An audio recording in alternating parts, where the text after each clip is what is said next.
we get the most amount of leads from podcasts that we were on. And ultimately what it comes down to is leads. It doesn't matter what your rank is as long as you're getting leads. If you put equal amount of effort into each podcast versus articles and publications, I would probably want to focus on podcasts with niche audiences.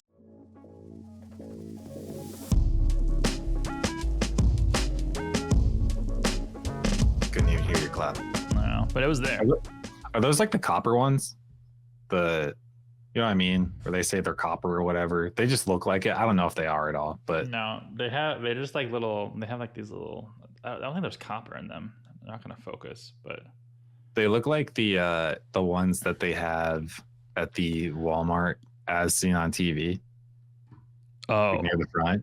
But I was confused by those because a lot of the time those feel like the no longer TV exclusives, because that was the deal at first, right? I think was, hey, you can only buy it here through this on TV. And then I felt lied to because now they're publicly available. Yeah, and then like Walmart. Kohl's has the as seen on TV section in the store. Mm-hmm. Yeah. But no. Okay, so for the listener, I'm wearing these. They're actually arthritic gloves. they're gloves for people with arthritis. I guess they're tighter or something, but they even have like grippies on them. Compression. Helps. I found them on Amazon because I was looking for a lightweight glove that didn't have finger hole or didn't have like the tips of my fingers, but covered most of my fingers. So what I kept finding was like gloves that only went up to like the first knuckle, but I wanted them to go all the way to like my nail, basically, because I wanted to wear gloves, but I wanted to be able to feel the keyboard when I type because it's freezing in my office. It's actually today. It is with the wind chill. It's negative 45. That's just what it is right now. I mean, it could get colder. That's gross. You should also just turn the heat up. No. Heat? Why? No. I mean, it's still 64 in here, and that's still manageable. It just feels colder because, like you said earlier in our calls, it's just dry. Yeah. So yeah, when it's dry, it feels colder than it actually is. Lauren went to go fill the car up today before she went to work, and just like taking her glove off to use the touchscreen on the pump made her knuckles bleed. I haven't been outside for 6 months. I went outside yesterday for, it was so short that I didn't breathe outside. Oh. I did that on purpose. I was shaking out a mop. And outside? Did the mop freeze while you were out there? Oh, it was like a dry mop, where it's just the dust mop thing. Oh, so I see. I had opened the door, held my breath, ran out, shook it out, ran back in. And it was still bad, but yeah, that's all that I've been outside. I haven't been outside yet today. I don't want to. Oh, speaking of running, I think a couple episodes ago, I mentioned I got up at like 4:45 to go running in the morning. I've been doing that consistently now. So every day this week, I've gotten up at 5 o'clock and I've gone to the gym and ran for 30 minutes, except for Thursday. I woke up at 5 a.m. and shuffled my driveway. Right? This is how you be successful. You wake up early, you do the things, you here in my garage, and then boom, $1 billion. Just wake up early and drink tea. And Tai Lopez descends from the heavens and rewards you with 2 Lamborghinis in your garage. He just, after 2 weeks of waking up at 4 a.m., he just shows up. He's really proud of you. That's what he says. That's all that he says. I'm really proud of you. And then snaps his fingers. There you go. Boom. 2 Lambos. The whole reason I do it though isn't like because it's like that, like, oh, it's a fresh start to my day. I'm up 2 hours before everybody else in the world. Like I get an extra day every week on peasants. It's because I literally don't have time to do it at any other part of the day. And I imagine this is probably how like new dads feel, because like right after work, it's like kids are home. You can't really go anywhere. Like now you've got to prepare for dinner and get them ready for bed, all this stuff. and like I'm in a very similar fashion where I have my day job. Right after that, Lauren comes home. We start cooking. We hang out for a little bit. Then it's like, okay, I can get in like a little bit of Evergrow. If I throw in like a gym session right after my day job, I there's no time. Like it's gone. But if I wake up at 5 a.m., Lauren sleeps till like 7 or 8. So if I wake up, I can go to the gym, I can get done with all that, and we both go to bed at like 11 o'clock, 11:30. But I mean, you only need like 5 or 6 hours of sleep. You don't need 8. It wears on you, but yeah. Well, I started drinking this. I can't remember what it's called.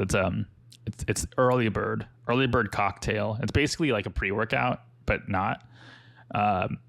So you put a scoop in like this little thermos. It almost looks like an alcohol shaker, but you put 8 ounces of water in it, put a scoop in it, you shake it up, put it on your end table, and in the morning you wake up and you chug it. And then I lay in bed for 15 minutes, and then after that, I'm not tired. So I guess it's like a 5-hour energy. You just take it. It's got 150 milligrams of caffeine, which is half of a Bang energy drink.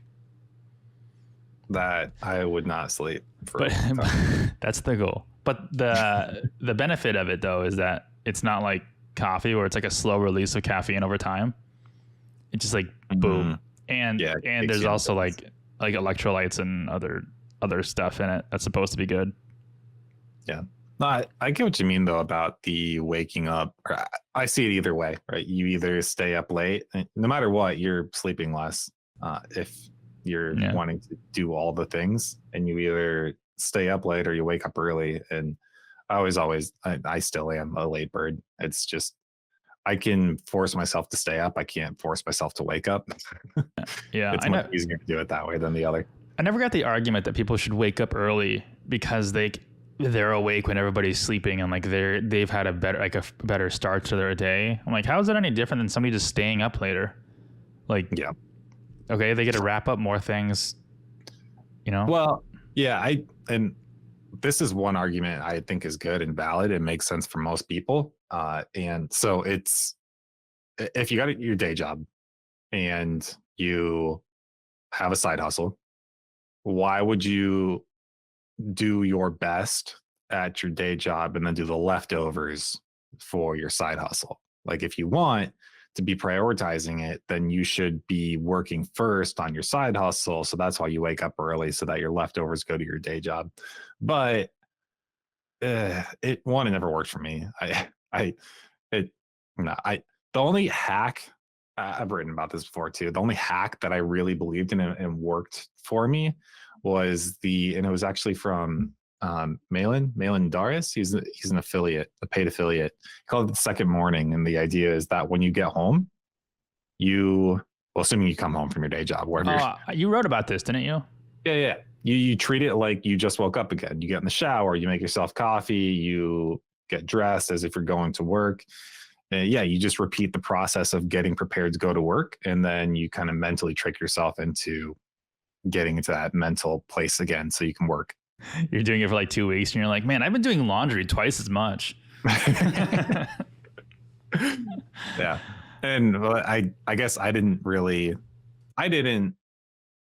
dress any differently. I would lay down for a minute. Did you put on like your other gray shirt? Yeah, change the color, different gray.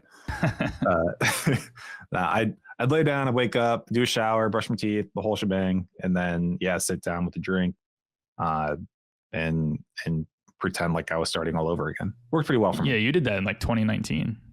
I remember. I did a lot of damage that way. A lot of damage in many ways because you shouldn't do that forever. But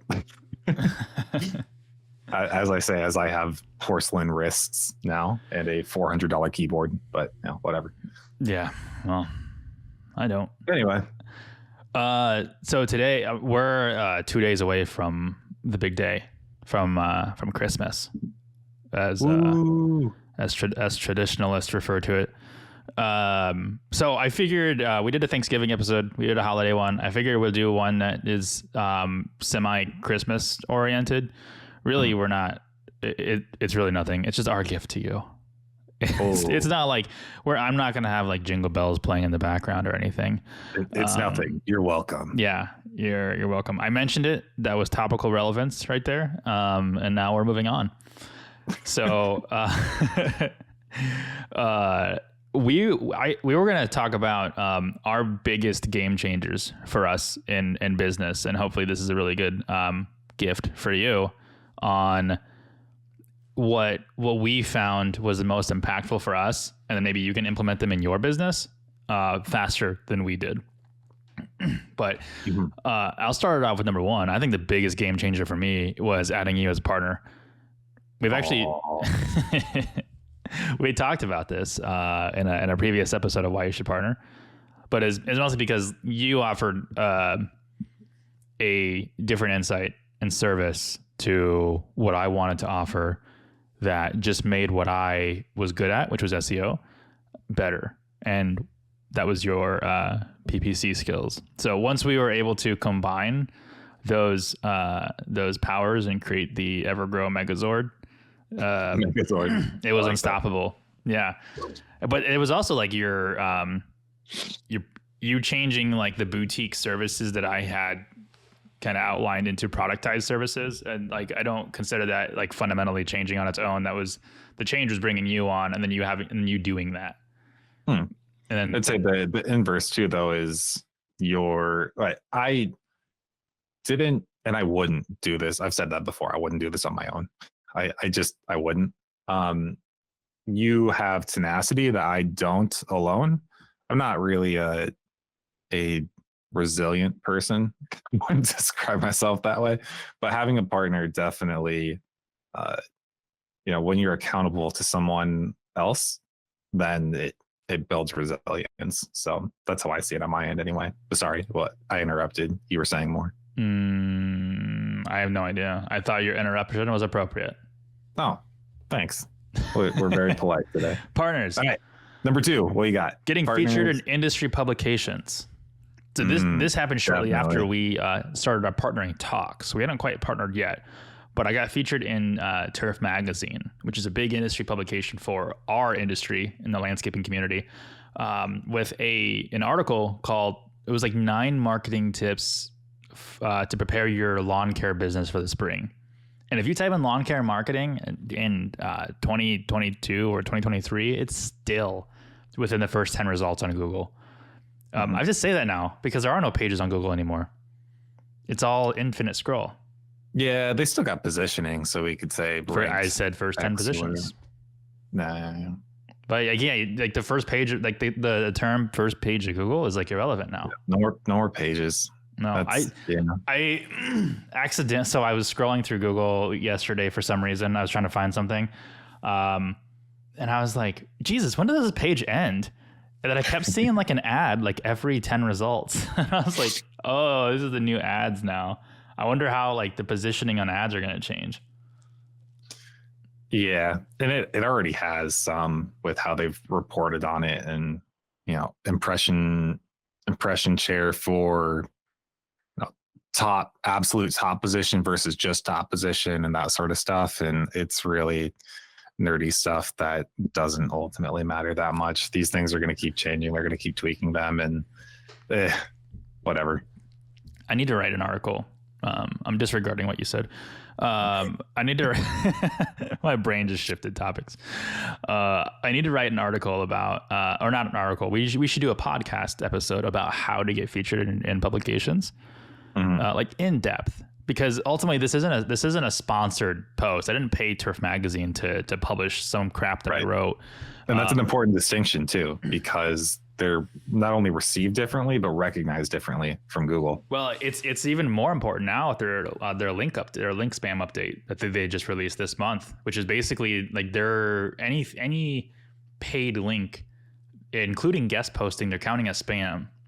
So, Matt Diggity I just watched Matt Diggity's video on this and YouTube, and he said his method for Google thinking that a link is paid or like a guest posted link is if there are like substantially more outbound links to the source than internal links.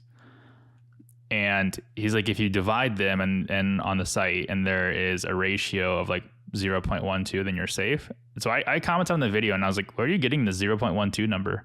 Like, why is that relevant? Anyways, I don't think getting published in a magazine and a guest post is the same, because when you're published in a magazine, you have like your own author profile and you're a contributor. I think contributors and guest posters are defined by Google differently. This is all just a theory too. I could be wrong, but well, it's not theory to say that there's different credibility and weight to legitimate magazine publications versus just guest posting. Like I hate that phrase, that word, that, what do you know, guest posting. What does that mean? Are you serious about the crap emails we get every day of people saying, I would like to guest post and you will get Web 2.0 links and we will reciprocal link? And I'm like, I immediately ignore you. I don't care about any of that. But if it's a legitimate established publication that has regular readers, then getting featured in that sort of publication is very legitimate. And it has nothing to do. I mean, yeah, I can't say it has nothing to do, because there is a lot of benefit to getting links from those places too. But I mean, a lot of them have dual, website articles and actual print publications where you can get featured in either or both.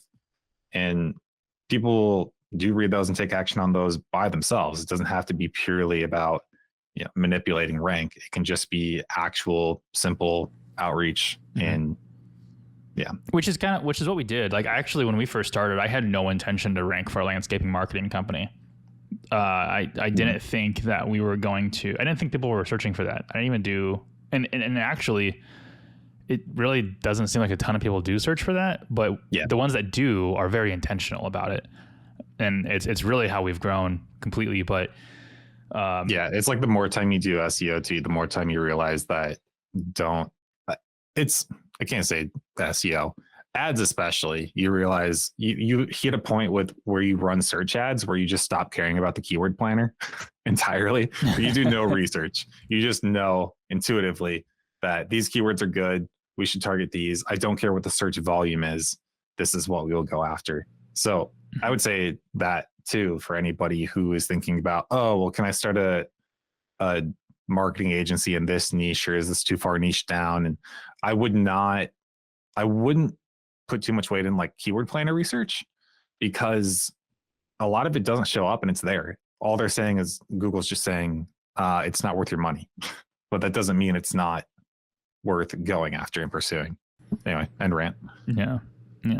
Well, I was going to say, like, we're still getting leads from that Turf Magazine article that was published 4 years ago. Yep. It's like our third or fourth most traffic source. And it's like, holy cow. It is just crushing it still. But then even then I published another article in Turf Magazine, like within 3 months, I think. And then it moved on to Green Industry Pros. I got featured in Lawn and Landscape. Not a full article. It was more just like an expert opinion. And then you got in Landscape Management. Yep. We just submitted an article to Turf Magazine that's going to be published on the 30th, which is awesome because we got to link back to our article that was in 2018. It's why you should market your landscape, or should you turn off your marketing in the winter for landscapers. And so that'll be huge. And that was huge, still is. We have 1/10 of the links to our site that our competitors have, and we still rank higher than them. So, all right. Third one. It's on the same lines. Getting on industry podcasts. So very similar to publications. It's not paid. You reach out to whoever's in your niche and you say, hey, this is what I have to bring value to your audience. I was thinking we should talk about it. And more often than not, people respond to me and we get on like a podcast interview just to see how it could fit.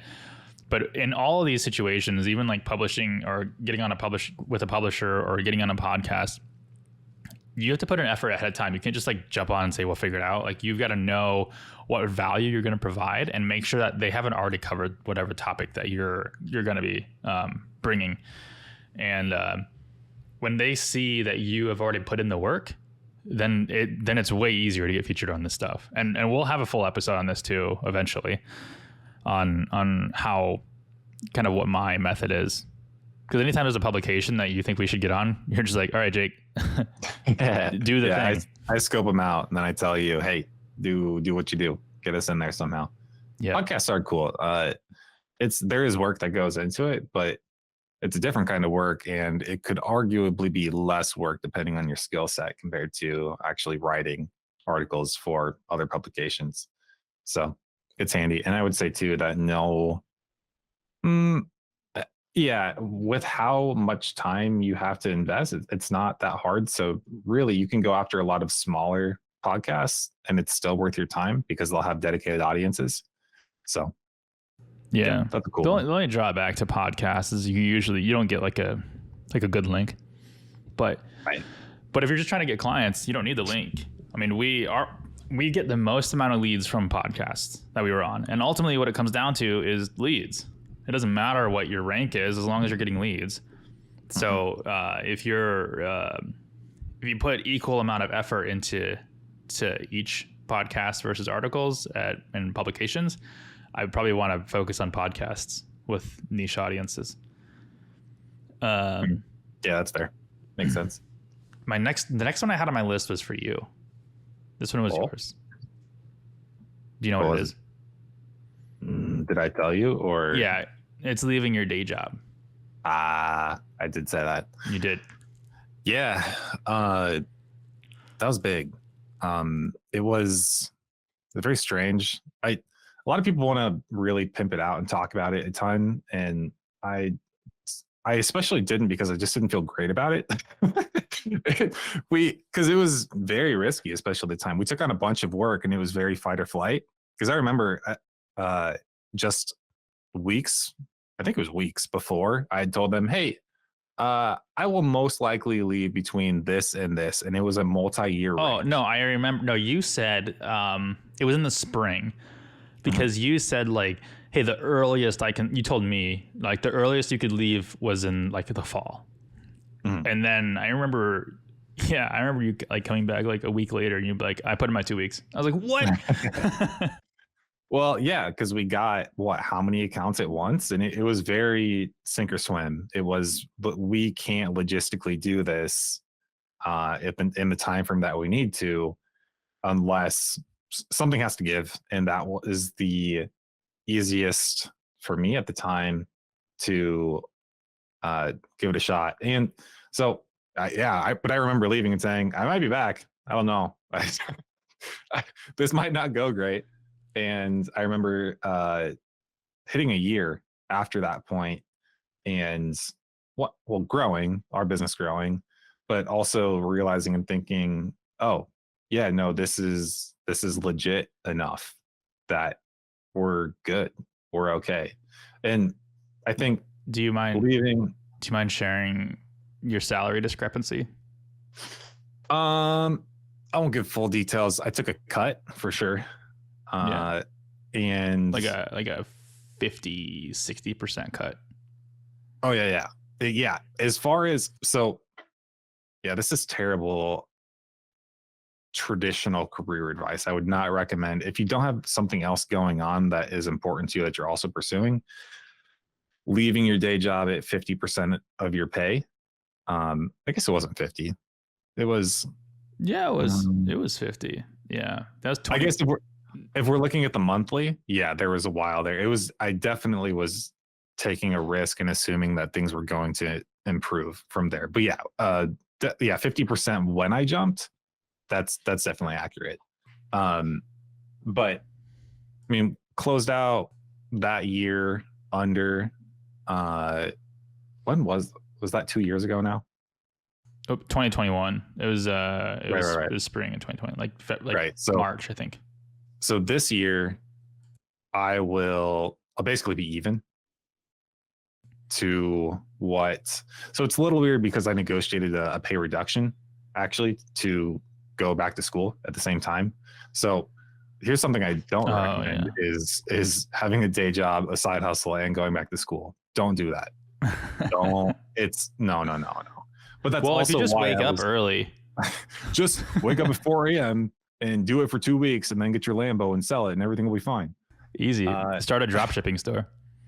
Yeah, there you go. No, but anyway, as far as my point though, people are probably wondering.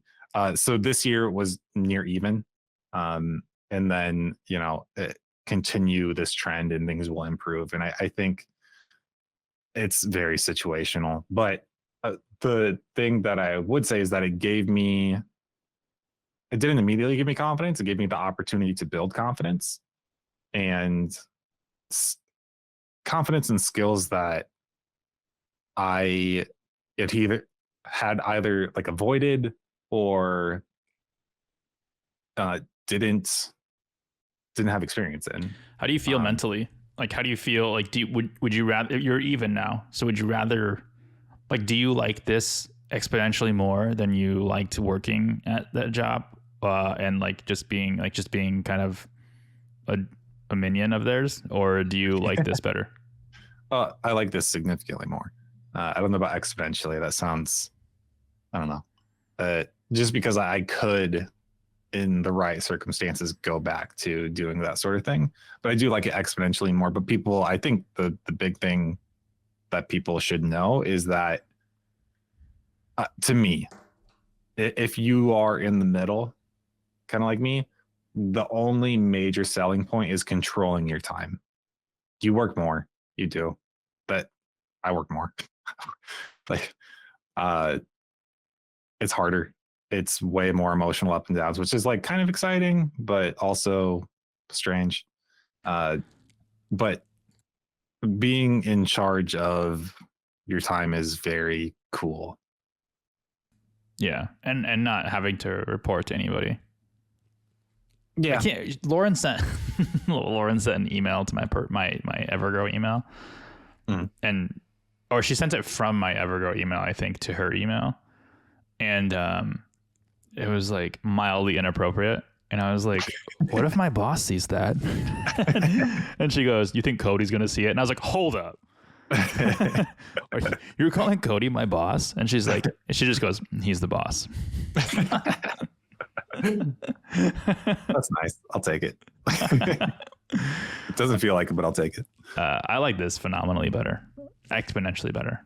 But you're right. Yeah. You do work a lot more. I don't have a lot of room to talk because I still have my day job. But well, you wouldn't need to, right? I mean, there's also I don't. I really don't. Yeah. And that's definitely a different place, and a cool place to be at when you're at a day job too, because it gives you more freedom, more confidence there. If you've ever seen the movie Office Space, it's a lot like having the confidence like that, where someone tells you to do something and you say, no, that's stupid. And like, you just flat out say it, and no one's going to do anything about it because they're like, oh shit, this guy has confidence. But like, I tell Lauren all the time, like I'm awful at giving advice to Lauren, like at her job, because someone will do something kind of shitty and I just be like, you just need to tell them, hey, that was awful of you. Like, or like, you need to say like, I don't like that. We're not going to do that. And she goes, I can't do that. Like, she goes, nobody can do that.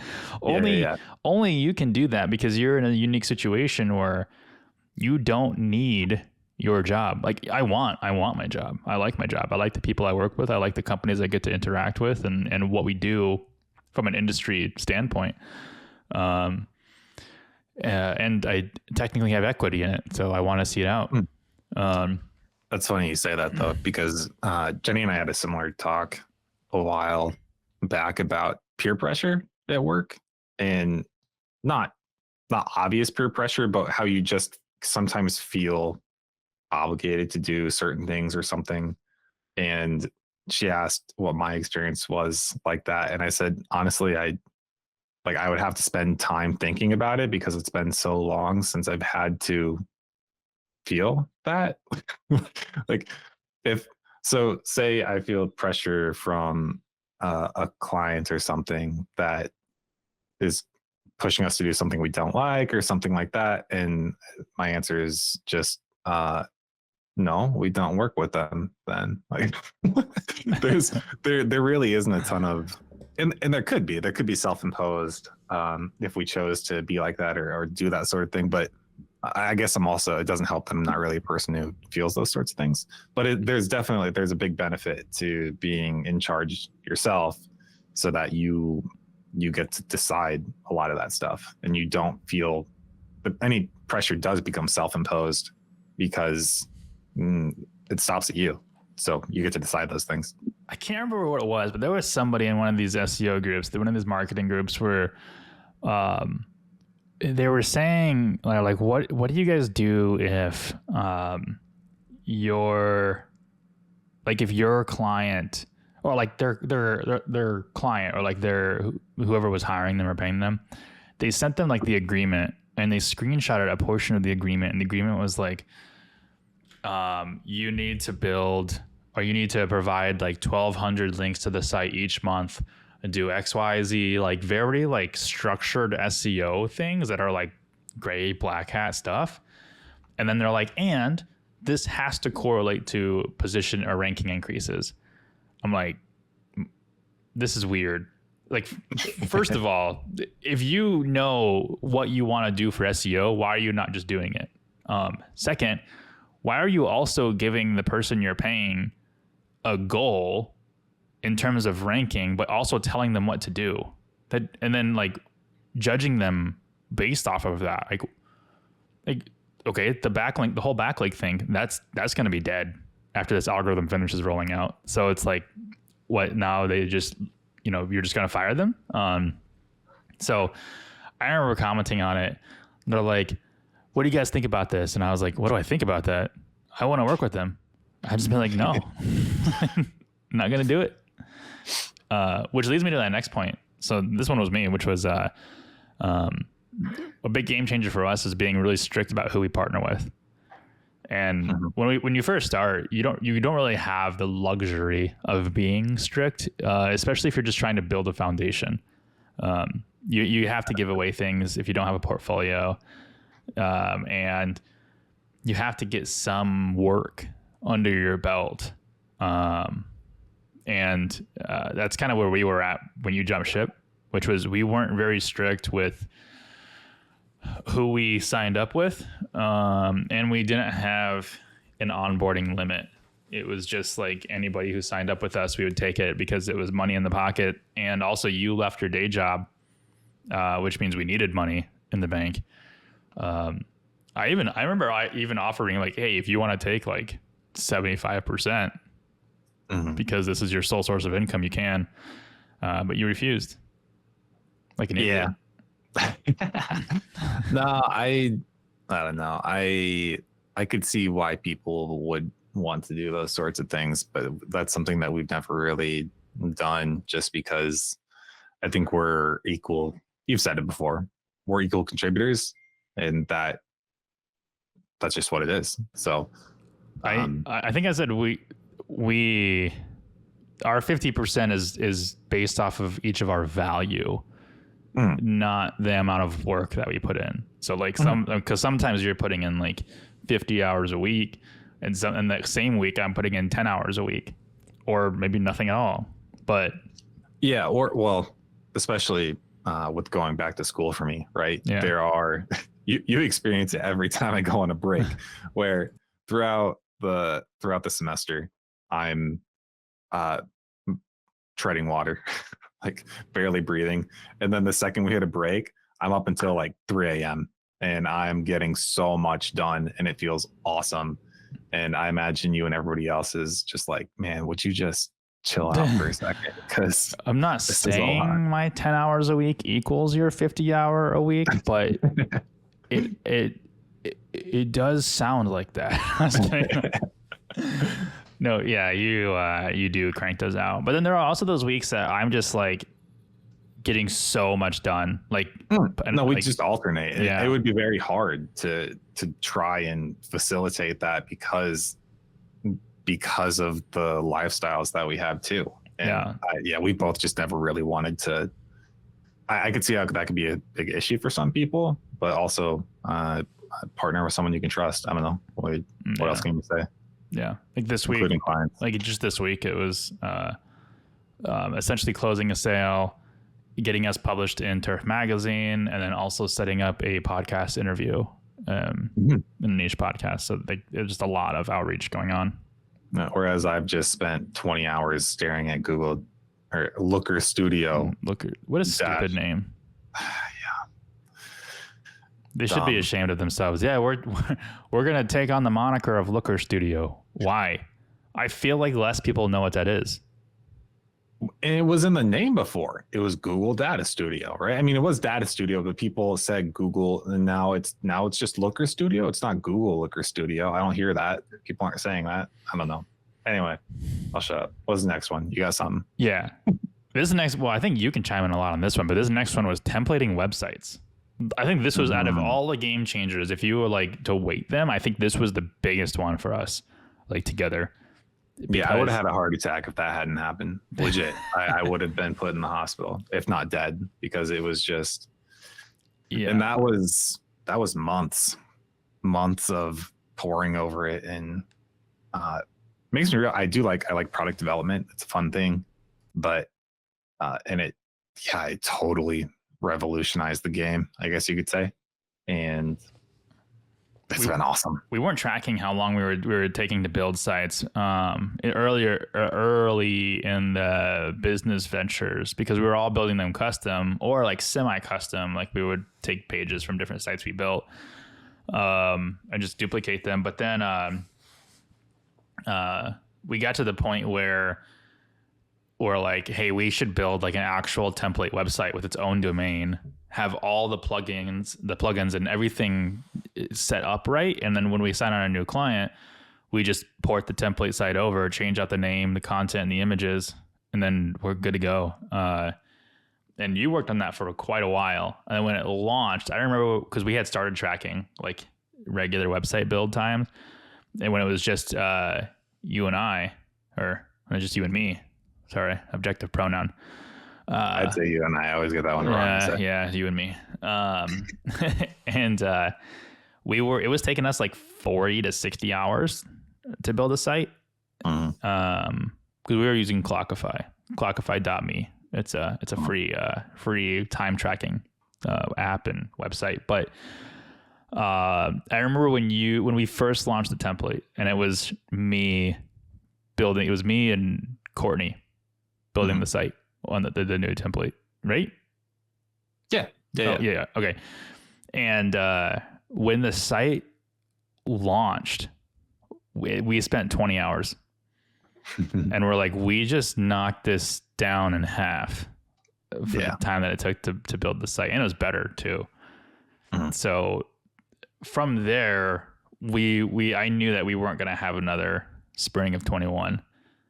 And so spring of 22 was really nice. Like we cranked out sites nice, but we also put on that 3 client limit where we made people wait till like June.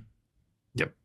We had we only onboarded 3 clients at a time. And waitlists are good too. I don't want people to think that waitlists are bad, because it adds exclusivity. That's a good thing. That's a good problem, is to say, sorry, we're booked up. And if you want to be on, like, you can pay and you'll get in the list and you'll be in this order. But otherwise, it's going to go to somebody else. Like that's a very powerful. I was worried about that, and I used to piss Cody off because we had a 3 client limit, and then he'd just be like, "Why are there 4 onboarding right now?"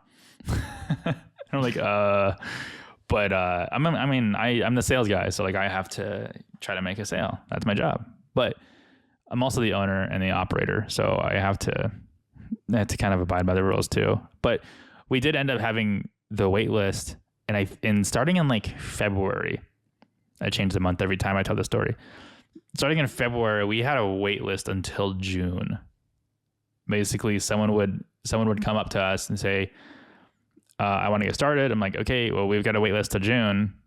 And, but it wasn't like solid. It wasn't like June 5th you're starting. It was saying, I basically said, for February, we're doing 3 onboarding clients. Here are the expected due dates of when they offboard, which means, and then here are the other clients who are on deck, and here's when they offboard, which means there is 1 spot left open in June for you to sign on with.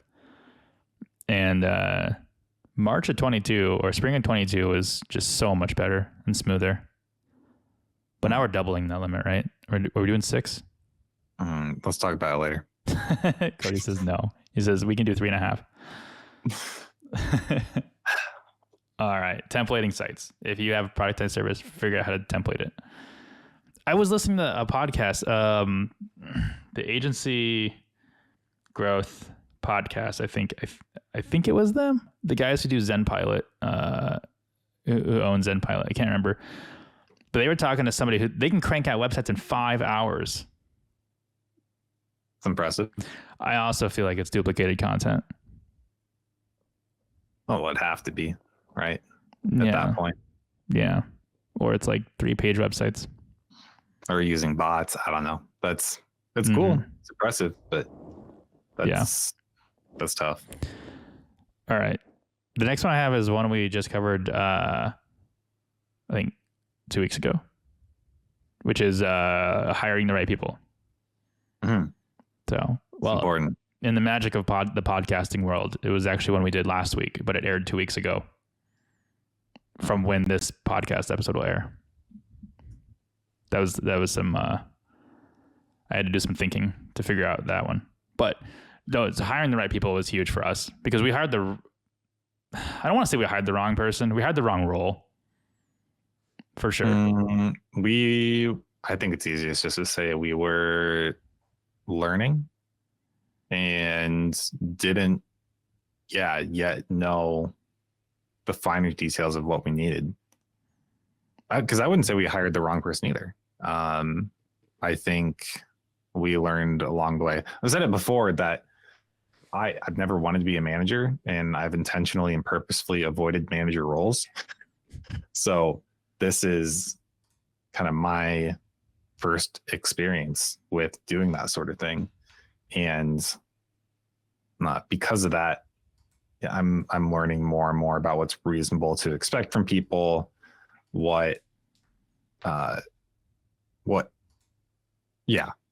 how long it takes to train somebody on a certain skill. And then as their professional development continues, where they'll be at along the line. And, digital marketing, you want people to be really good. There's a limit to how wide they can stretch themselves. And then if not, like, people like me and Jake are freaks. Like, we're just, most people aren't going to know as much as us. That's not meant to be like a humble brag. It's just, I'm a very obsessive person, and I wanted this really badly, so bad to the point that I have serious wrist problems because I've spent so much time working and pursuing this. Most people aren't going to be like that. In fact, you don't even want them like that.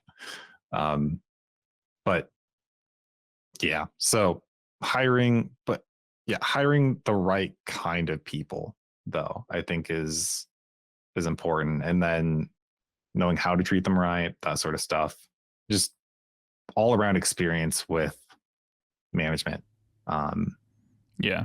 Figuring that out.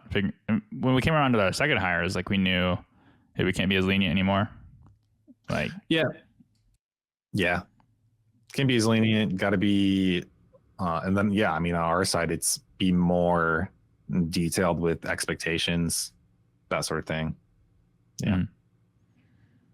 Last thing, we just covered this last week. Documenting processes. Mm-hmm. So this was huge. So I really, if I walked away from here and I said, for me to pick my top 2, I'd say templating websites and documenting processes. Because after templated websites got done, great, we cut our build time in half, which saves a bunch of labor hours, which means we can onboard more people. And then once documenting processes got done, I was removed from the website building process, which saved 20 more hours per client. Yep. Which means if needed, we can onboard even more people, and then I can get involved and help. And then at that point, we can hire more people. Now, obviously, we're still documenting processes, but and Cody, we can have an episode on this similar to what Tropical MBA does, which is going over like our yearly finances on how we did year over year. But we had like 100% year over year growth for like 2 years in a row. And then in fact, 2020 to 2021, it was like 130%. Like it was ridiculous. Mm-hmm. This year it was only 20%. Profit. And, yeah, profit. But gross was higher. But yeah. Yeah. But profit's the important. Yeah. And a lot of that was like, of course, I wanted to double again. I wanted to go over 100%, but it didn't happen because we had to slow down a bit and get our processes documented. And then, but that just means in 2023, I wanted 200%. I just want to explode. Mm-hmm. Cody is very much like, that sounds scary. I don't want to do that. It's not scary. But yeah, I know the work associated with it and it doesn't sound fun. As long as things keep getting easier to accomplish those things, then yeah, absolutely. But that's the thing is I hate repetitive work and I hate work for the sake of work. So things always have to constantly be improving and progressing towards a simpler way of doing it. And as long as that's happening, then the growth becomes easier. Like percentage growth becomes harder the bigger you get, right? Because the same amount of money becomes a smaller percentage the bigger you are. So you can still grow a lot, but percentage wise, it doesn't feel like a ton, but it can still be significant cash. But I am not satisfied. I know. Yeah. Well, I mean, I'm not gonna outgrow ourselves. I'm not gonna outpace what we can handle, but I do want to do 200%. Yeah. 200%, as long as everything else is easy and nothing breaks. Love it. Thing is, some things are unavoidably break, but I'm not a fan. I think move fast and break things is a motto for businesses with other people's money. Invest in businesses with investments or seed investors, angel investors. Yep. Yeah. And when it's your own money, you're a lot more careful and calculated, and that's a smart way to do it. So. Yeah. I agree. That's it. Fin. Yeah, it's what they have at the end of like French films, like fin, Fin. Have you ever seen that? Mm-hmm. I'm surprised. Like with the screen fades to black, and then there's just like a white, like it just says fin, and then it just ends. Maybe. It's French for like finished. Like it's a fin. Well, we're fin, guys. All right, everybody. Thanks for listening. See you next episode. See ya.